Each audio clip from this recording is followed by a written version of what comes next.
Hello दोस्तों, कैसे हो आप लोग। आज मैं आपके लिए लाया हूँ दिलचस्प कहानी। दोस्तों, अगर ये कहानी आपको अच्छा लगे तो एक सब्सक्राइब जरूर कर देना। आइए चलते हैं कहानी की ओर। चूहिया के स्वयंवर। गंगा नदी के तट पर एक धर्मशाला थी। वहाँ एक गुरु जी रहा करते थे।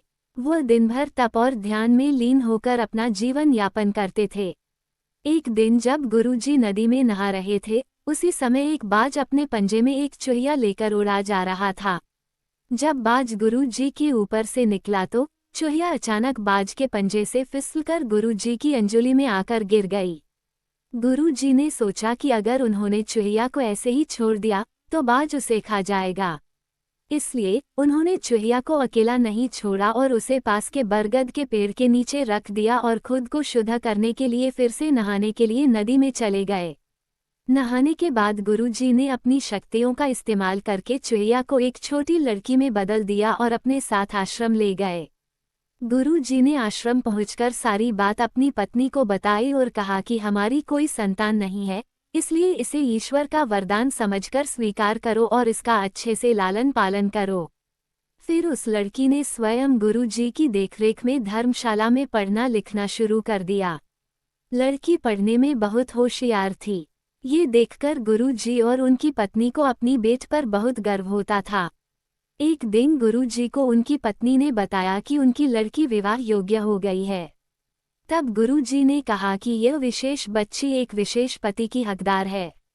अगली सुबह अपनी शक्तियों का उपयोग करते हुए गुरुजी ने सूर्यदेव की प्रार्थना की और पूछा, हे सूर्यदेव, क्या आप मेरी बेटी के साथ विवाह करेंगे।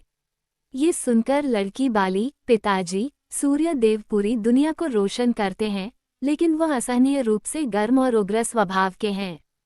मैं उनसे शादी नहीं कर सकती। कृपया मेरे लिए एक बेहतर पति की तलाश करें। गुरुजी ने आश्चर्य से पूछा, सूर्यदेव से बेहतर कौन हो सकता है। इस पर सूर्यदेव ने सलाह दी, आप बादलों के राजा से बात कर सकते हैं। वह मुझसे बेहतर हैं, क्योंकि वह मुझे और मेरे प्रकाश को ढक सकते हैं। इसके बाद गुरुजी ने अपनी शक्तियों का उपयोग करते हुए बादलों के राजा को बुलाया और कहा, कृपया मेरी बेटी को स्वीकार करें। मैं चाहता हूं कि अगर बेटी की स्वीकृति हो तो आप उससे शादी करें। इस पर बेटी ने कहा, पिताजी, बादलों का राजा काला, गीला और बहुत ठंडा होता है। मैं उससे शादी नहीं करना चाहती। कृपया मेरे लिए एक बेहतर पति की तलाश करें।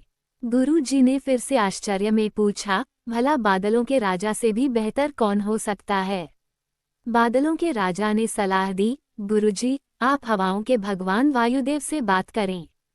वो मुझसे बेहतर हैं, क्योंकि वो मुझे कहीं भी उड़ा कर ले जा सकते हैं। इसके बाद गुरुजी ने फिर से अपनी शक्तियों का उपयोग करते हुए वायुदेव को बुलाया और कहा, कृपया मेरी बेटी के साथ विवाह स्वीकार करें। अगर वह आपको चुनती है तो। लेकिन बेटी ने वायुदेव से भी विवाह करने से इनकार कर दिया और कहा, पिताजी, वायुदेव बहुत तेज हैं। वह अपनी दिशा बदलते रहते हैं।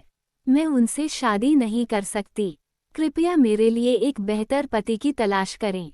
गुरुजी फिर सोचने लगे, वायुदेव से भी बेहतर कौन हो सकता है। इस पर वायुदेव ने सलाह दी, आप पहाड़ों के राजा से इस विषय में बात कर सकते हैं।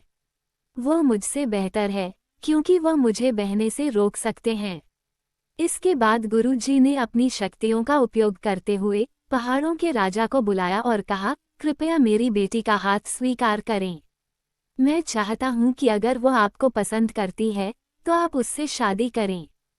फिर बेटी ने कहा, पिता, पहाड़ों के राज बहुत कठोर हैं। वह अचल हैं। मैं उससे शादी नहीं करना चाहती। कृपया मेरे लिए एक बेहतर पति की तलाश करें। गुरुजी ने सोचा, पहाड़ों के राज से भी बेहतर कौन हो सकता है। पहाड़ों के राजा ने सलाह दी, गुरुजी, आप चूहे के राजा से बात करके देखिए। वह मुझसे बेहतर है, क्योंकि वह मुझमें छेद कर सकता है। आखिर में गुरुजी ने अपनी शक्तियों का उपयोग करते हुए चूहे के राजा को बुलाया और कहा, कृपया मेरी बेटी का हाथ स्वीकार करें। मैं चाहता हूं कि आप उससे शादी करें, अगर वह आपसे शादी करना चाहे। जब बेटी चूहे के राजा से मिली तो वह खुश होकर शादी के लिए राजी हो गई। गुरु ने अपनी बेटी को एक सुंदर चुहिया के रूप में वापस बदल दिया। इस प्रकार गुरु जी की बेटी चुहिया का स्वयंवर संपन्न हुआ।